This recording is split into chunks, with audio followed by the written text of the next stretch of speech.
Hamıya salam. Mən Xatirə Əzizxanlı Dərs evi tədris mərkəzinin əməkdaşıyam. Biz Kapital Bank ilə birlikdə Azərbaycan məktəblərində Dəyişiklik səndən başlayır layihəsini həyata keçiririk. Bu layihə məktəblərdə olan bullyinqə qarşı mübarizəyə həsr olunub. Bugün sizinlə aqressiya barəsində danışacağıq. Aqressiya nədir? Aqressor kimdir?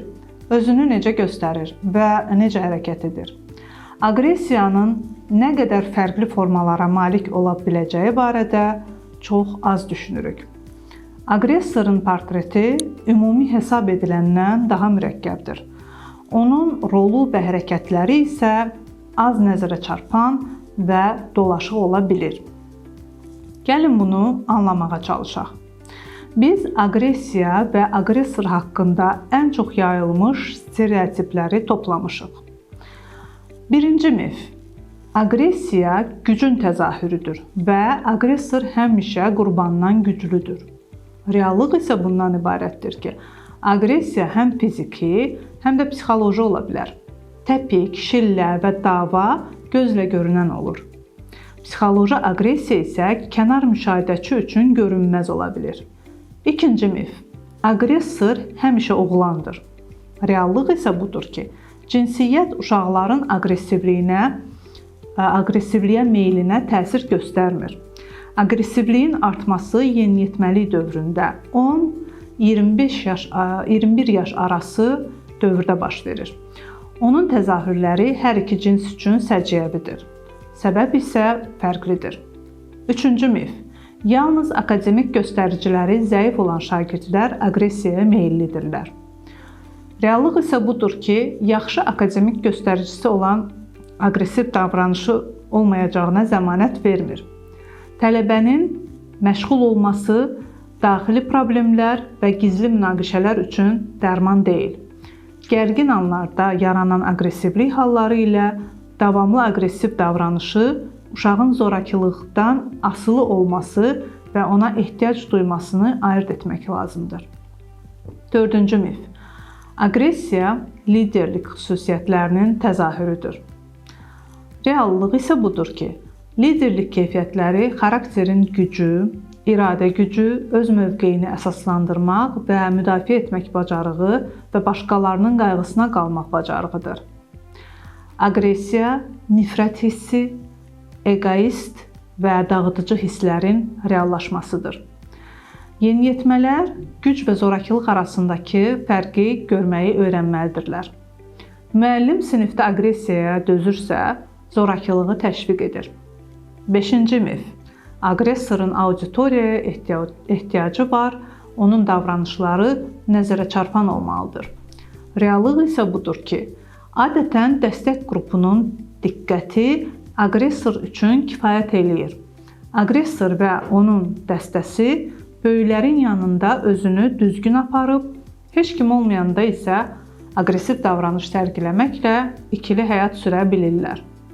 Qurbanı adətən susmağa məcbur edirlər. Ona görə də bullying halı adətən ya təsadüfən, ya da kənar mənbələrdən aşkar edilir.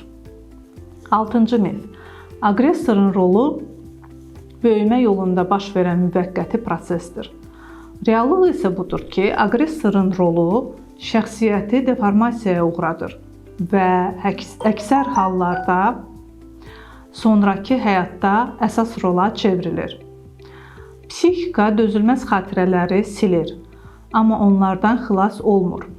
Aqressor öz vurduğu zərəri kiçildərək məktəb illərində baş verənləri uşaqlıq zarafatları və kiçik dələduzluq halı kimi qiymətləndirə, incitmək vərdişini isə ömrü boyu saxlaya bilər. Və ya əksinə, daima özünü cəzalandırma yolunu seçə bilər. 7-ci mif. Aqressorun hərəkətlərinə müdaxilə komandanın daxilində qarşılıqlı münasibətlərə müdaxilə deməkdir. Reallıq isə budur ki, müdaxilə etməməyi və hərəkətsizliyi ayırd etmək lazımdır.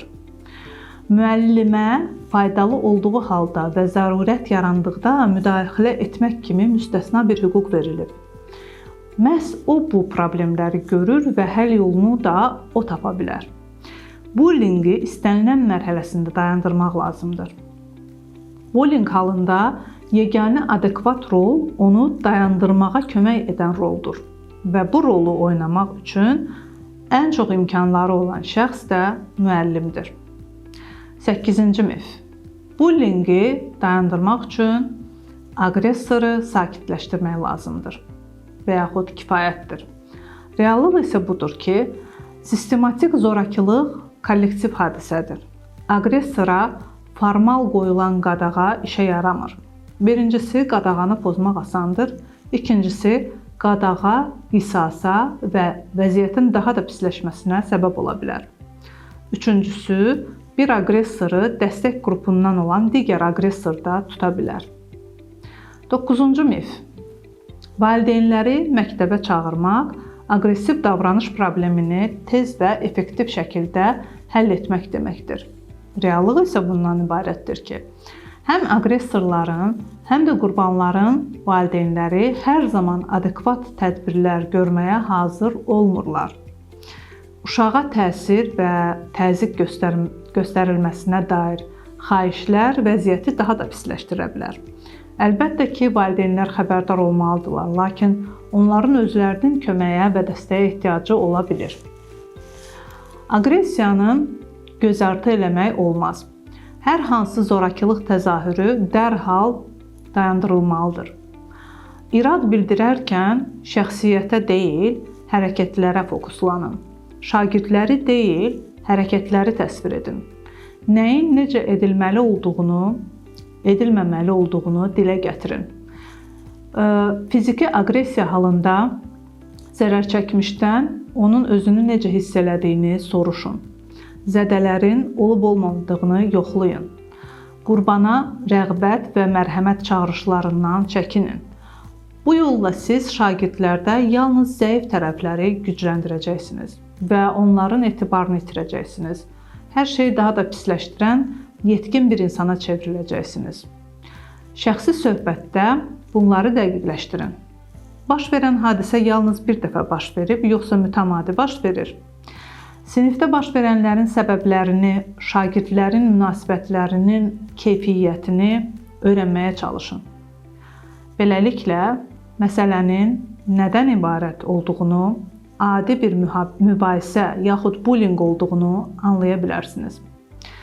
Fiziki zorakılıq halında rəhbərliyə, psixoloqa və valideynlərə məlumat vermək lazımdır. Aqressorun özünün köməyə ehtiyac olduğunu da dərk etmək lazımdır. Uşaq kriminal mühitdə yaşaya, zorakılığa və ya mütəmadi təhqirə məruz qala və yaxud xəstəlik keçirə və ya yaxınlarını itirə bilər. Müəllim nə psixoloqu, nə də valideynləri əvəz eləyə bilməz. Lakin məhz müəllim zorakılığa qarşı hərəkətə keçə və uşağa kömək eləyə bilər. Bu prosesin mühüm mərhələsi aqressorla fərdi söhbətdir. Veriləcək iki əsas sual var. Birinci sual: aqressor zorakılıq etdiyini və ya bunu mütəmadi olaraq törətdiyini başa düşürmü? İkinci sual: başa düşürsə səbəbini deyə bilərmi? Cavablar şagirdin konkret nədə köməyə ehtiyacı olduğunu müəyyənləşdirəcək. Şagirdin əməllərini başa düşməməsi psixoloqla məsləhətləşməyə və valideynlərlə söhbətə ehtiyac olduğunu göstərir. Başa düşürsə, müəllim bunun səbəblərini araşdırmalıdır. Uşaq ailə və ya məktəb problemlərini göstərə bilər. Söhbət şəraitin imkan verdiyi qədər sakit və qarşılıqlı etibar mühitində olmalıdır. Əgər sorğu-sual edib ittiham etsəniz, şagird qapanacaq, özünü müdafiə eləyəcək. Səhvlər qaçılmazdır. Aqressor özünə bəraət qazandıracaq və öz xeyrinə yalan danışacaq. Deyə bilər ki, bu onun öz günahıdır. Sadəcə oynayırdıq. Niyə elə məndən yapışırsınız? Başqaları da bunu eləyir və s. Bunu yadda saxlamaq lazımdır ki, aqressora diqqətlə qulaq asırıq və ilkin qənaətlərə gəlməliyik. Mühakimə etmədən uşağa zorakılığı heç bir bəraət olmadığını bildirmək lazımdır. Aqressor səhv hərəkət etdiyini başa düşürsə, bu vəziyyətdə hansı həll yolunu gördüyünü soruşa bilərsiniz. Uşağa öz davranışını özünün dəyişdirməsi üçün imkan vermək vacibdir. Zorakılıq hadisəsinin hər bir iştirakçısı ilə fərdi söhbət aparılmalıdır. Valideynlər çox vaxt övladlarının ailəsi haqqında məlumat paylaşmaq istəmirlər. Söhbətin informativ olması üçün qınama mövqeyindən qaçmaq lazımdır. Günahlandırmaq müdafiə reaksiyasına səbəb olur və söhbətin məhsuldarlığına xələl gətirir.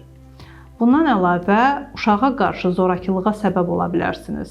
Bu, o halda baş verə bilər ki, konkret tövsiyələr vermədən tədbir görülməsini tələb edəsiniz.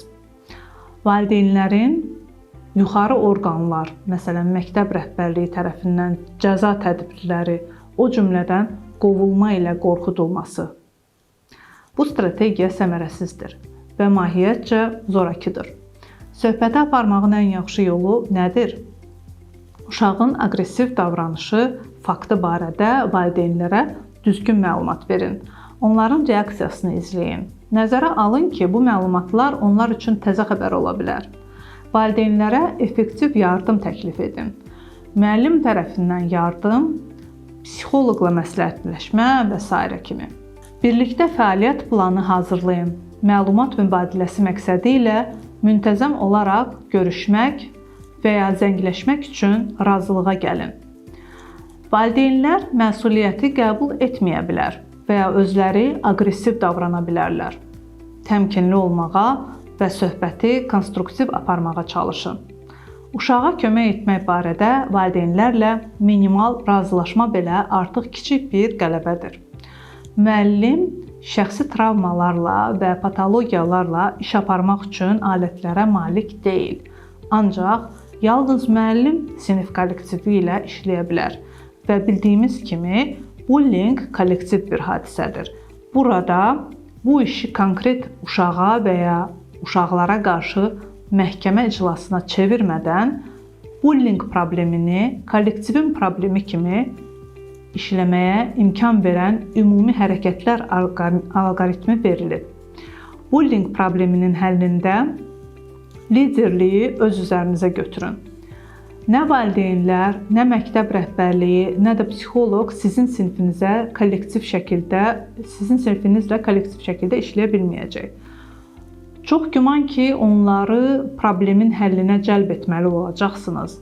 Prosesin təşkilatçısı isə sizsiniz.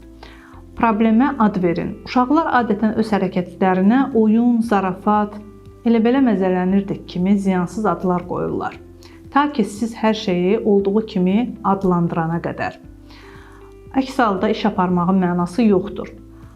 Bu zorakılıqdır, bu aqressiyadır. Uşaqlar bunu böyüklərdən eşitməlidirlər. Sinifdə baş verənlər nə zarafat, nə də oyun deyil. Bu zorakılıqdır. Bu qəbul edilməzdir və dözülməzdir. Bullyingə bir mənalı qiymət verin. Zorakılıq həmişə özünə bəraət qazandıra bilir. İzah edin ki, heç bir fərq bullying üçün səbəb ola bilməz. Bütün insanlar fərqlidir. Fərqli, pis və ya anormal demək deyil. Bullyingin bütün kollektivin problemi olduğunu izah eləyin. İştirak etməmək pasiv dəstəyin bir formasıdır. Buna görə də bullyingin sinifdəki hər bir şagirdə dəxli var. Aqressoru damğalamaq və qurbana qarşı yazıqlıq yaratmaq da olmaz. Bu zorakılığın daha da artmasına səbəb olacaq. Problemin həllinə hər kəsin töhfə verə biləcəyini göstərin. Şəxsi məsuliyyət hissini bərpa edin. Kollektivdə məsuliyyət anlayışı azalır. Niyə belə edirsən? Sualına isə çox vaxt verilən cavab belə olur. Tək mən deyiləm ki, hamı belə eləyir. Hər bir şagirdin bullyingə münasibətini dərk edə biləcəyi anlaşıqlı interaktiv formadan istifadə edin. Məsələn, uşaqlardan bullying prosesində mövqelərini dəyərləndirmələrini xahiş edin. Məsələn, 1 bal. Mən heç vaxt bu işdə iştirak etməmişəm. 2 bal. Mən bəzən bunu eləyirəm, amma sonra peşman oluram. 3 bal. Zorakılıq eləmişəm, edirəm və eləyəcəm. Bu əla bir şeydir.